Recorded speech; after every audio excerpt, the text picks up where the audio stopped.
Ask me anything. Number 1 ranked risk player. Feel free to ask me anything. I'll be responding to every question and compile the best ones into a YouTube video. Here's that YouTube video. It seems almost certain that novices have favorable dice rolls. What are your thoughts on this? False. I've heard similar things plenty of times, but I've never seen any data supporting it. I've heard people say Premium gives better odds, or Grandmaster gives better odds, or Basic Avatar gives better odds, etc. Over my thousands of games, I've never seen anything to support this. One thing with novices, though, is they're worse at the game, so they take more unfavorable odds than others. Them occasionally winning these rolls is likely where this mindset comes from, because they win them more than others, but they also take them more than often. What percentage of games do you play are 2-player, 3-player, 5, and 6-player? 25% of my games are 2-player, 0% are 3-player, 10% are 4-player, 15% are 5-player, and 50% are 6-player. These are estimates, of course. How do you feel about balanced blitz versus true random? I much prefer balanced blitz because it cuts down on the luck requirement and increases the skill cap.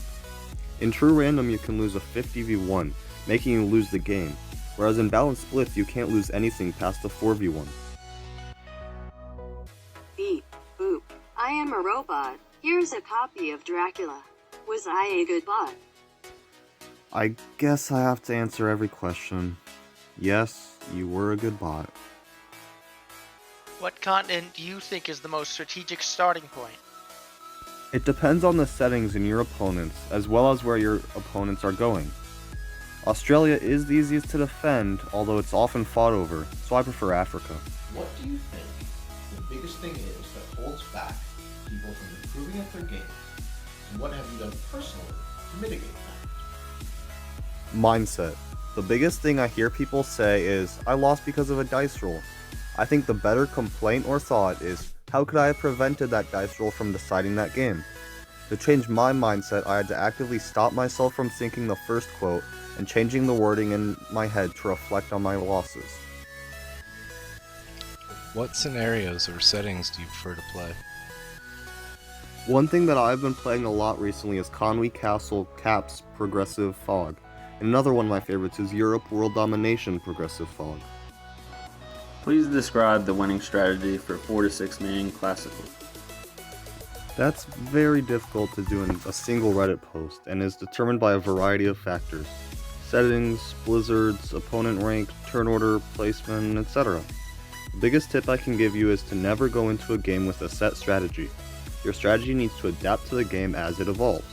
Something a lot of players think is, I need Australia to win, so they will use all their troops trying to get Australia, and end up losing the game when they could have won by taking North America, for example.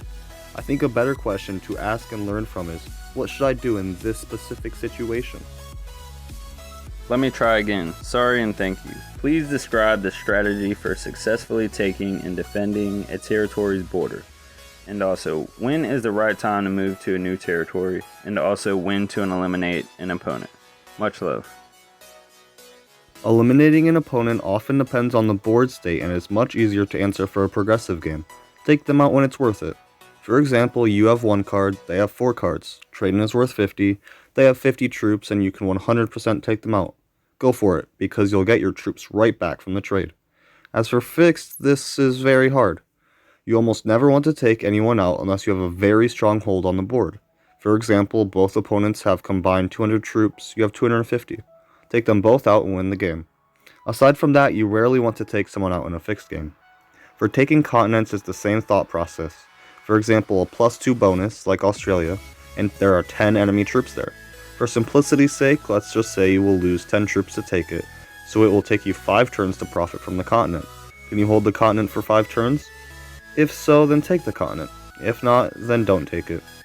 For defending territory borders, you want to put the bare minimum as to what you need. This depends on your opponents, of course. If they're super aggressive, then nothing will let you keep the continent, so don't even bother defending it, as you will just lose troops. If mildly aggressive, then split between all borders so they don't attack it. If passive, don't defend, and leave all troops consolidated on one territory, as they won't break it anyway. I hope this helps. Although a lot of it is an oversimplification, it's about as detailed as can be gone into in a single Reddit post. Anything else? Just ask. I'm sure you've played all the maps there are by this point. What maps do you think are the hardest, easiest for you to win, aka your favorite hated maps, and why? Yeah, I've played all the maps. Currently my favorite is Conwy Castle, but the main rule of thumb for a good skillful map is a map with some sort of special mechanic or places where players often block themselves. Qing Dynasty has the wall, for example, and Conwy Castle has a lot of dead ends where players can easily trap themselves. Maps where one bonus don't matter much, or where one bonus isn't very overpowered are good too. Like on Dracula's Castle, there is a +5 bonus with just 2 territories and can be defended with 1 border. This is way too overpowered. I'm not sure if you wanted me to give a list of specific maps, as there are quite a few maps that fit these qualities.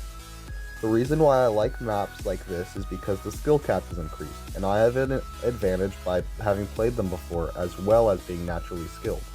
Maps like Classic everyone has played and everyone knows, so I do not have an innate advantage by simply playing on that map. What's the best indication that players are collaborating? I thought it was nationality, but these seem fake. Then I thought it was similar names. Then I thought maybe name, country mismatch. I still can't figure out how to prevent collaboration. Any tips? Tough question, but the easiest way is through the stats. For example, one player with 0 online games, another with 100. They work together, then they're likely cheating. A lot of times they either have very similar stats, or one player has very few games while the other has a medium number of games. Flags are good too, but not an end-all be-all, mainly just a sort of confirmation. And names don't do anything unless it's Facebook names with the same last name or something. So it seems like everyone wants to like Risk, but many people struggle with the length, the combat mechanics, player eliminations, etc. Like, what would you say to casual players? Should we be playing a different version? Could we be looking for a different kind of game entirely? Like, is Risk something that only works well under specific conditions, like maybe experienced players? Do you feel there's any fundamental limitation to Risk that makes it harder to enjoy in some way? Wow, what a fantastic question. As for length, the app version, Risk Global Domination, greatly improved on this. Games can be shortened to about 30 minutes, so if 30 minutes per game is too long for someone, then I would recommend they play a different game. As for the other concerns you mentioned, those are mainly just part of the learning curve. I would recommend they don't stop playing, but keep playing and keep learning. Watching Risk YouTube videos is a great way to learn. Casual players, have fun with it. Play the settings you want. Don't care about rank. Keep learning, ask questions, and get involved in the community. Those are the main pieces of advice I would give them. The biggest limitation is the luck factor and the mindset most players have around it. So many people go, I only lose because I get unlucky. I think this is comparable to first-person shooter players who go, this game is broken, I shot him so many times. If you read the low reviews of Risk, almost all have something to do with the luck factor, and that the game hates them since they lost a 97% roll. I hope this answers your questions. They were definitely hard. If not, then just let me know. How do you get verified on Risk? Apply for a ticket here, and I'll put that link down in the description below. To be verified, you must have a notable achievement in Risk or be well known. For example, top 100, content creator, active in the Discord, etc. How do you keep yourself interested in the game once you've reached the top? What Sterling said pretty much. I keep things fresh. There are so many possibilities with Risk. So many setting combinations, maps, player numbers, etc. So what I've been doing recently is seeing how high I can get doing only 6-player games. Something I haven't done before, so it's fresh to me. As well as keeping competition in tournaments, as well as playing other top players. Do you ever get tilted in a game?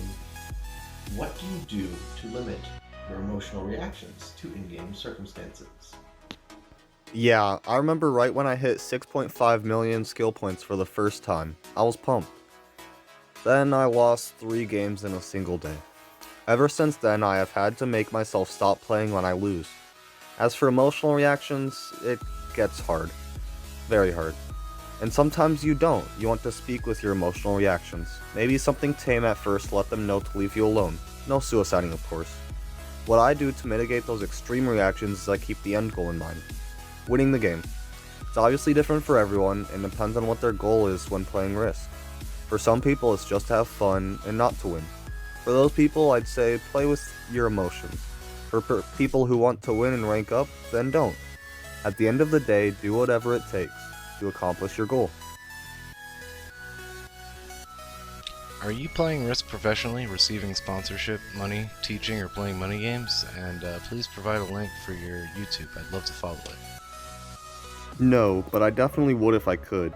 I'm very passionate about Risk and would love to make a living out of it. SMG just hired someone new that will start in March. They will be dedicated to social media publicity and the competitive side of Risk. Hopefully this will be a good change and allow Risk to enter the esports sector. Hey, what do you think the best ways to get onto the leaderboards are? Like top 300 to 150, so quite high up. 1v1 games. Unfortunately, the ranking system doesn't reward 6-player games enough, so the easiest way to rank up is through 1v1s. And that's the end of the AMA. Thanks for watching, guys, and thank you to everyone who sent in a question. If you'd like to see more content like this, feel free to like the video and subscribe, and comment down below what you'd like to see next. Till next time, peace out.